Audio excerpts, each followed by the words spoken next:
झिंझिण्यांपासून त्वरित आराम मिळवा सेन्सोडाइन रॅपिड रिलीफ बरोबर। मतदारसंघातून निवडून आलेला आहात, खरंतर किती टफ कॉम्पिटिशन होती, निवडणूक होती, लोकसभेमध्ये प्रभावानंतर विधानसभेचं मैदान तुम्ही जिंकलं। असं आहे की माझा तो पारंपरिक मतदारसंघ होता आणि मी पारंपरिक मतदारसंघामधनं निवडणूक लढवलेली आहे। आता माझ्या आयुष्यामध्ये सगळे चिन्ह आणि सगळ्या चिन्हावर निवडणुका झालेल्या आहेत। पहिली निवडणूक मी शिलाई मशीनवर लढली, दुसरी कबशीवर लढली, तिसरी धनुष्यबाणावर लढली, लोकसभेची कमळावर लढली आणि शिल्लक राहिली होती घड्याळ, ती आता घड्याळावर लढली।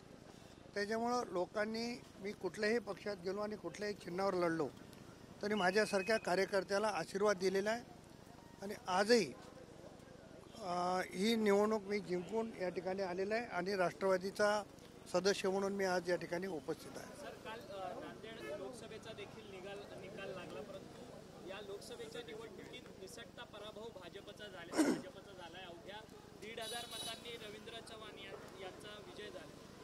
नाही, खरं तर महायुतीला 100% यश मिळेल अशी खात्री होती आणि आपण बघितलं की 9च्या 9 विधानसभा मतदारसंघामध्ये महायुतीचे उमेदवार जिंकलेले आहेत।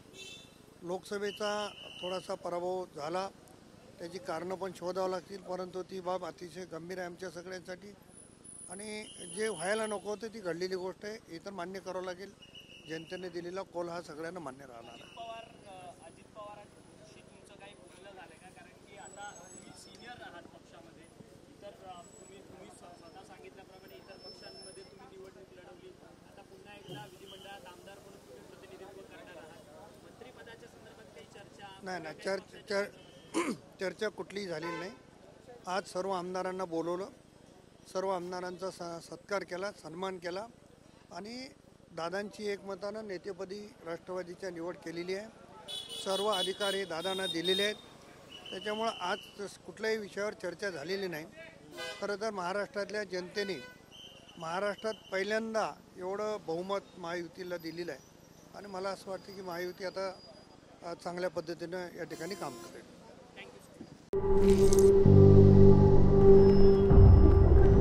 झिंझिण्यांपासून त्वरित आराम मिळवा सेन्सोडाइन रॅपिड रिलीफ बरोबर।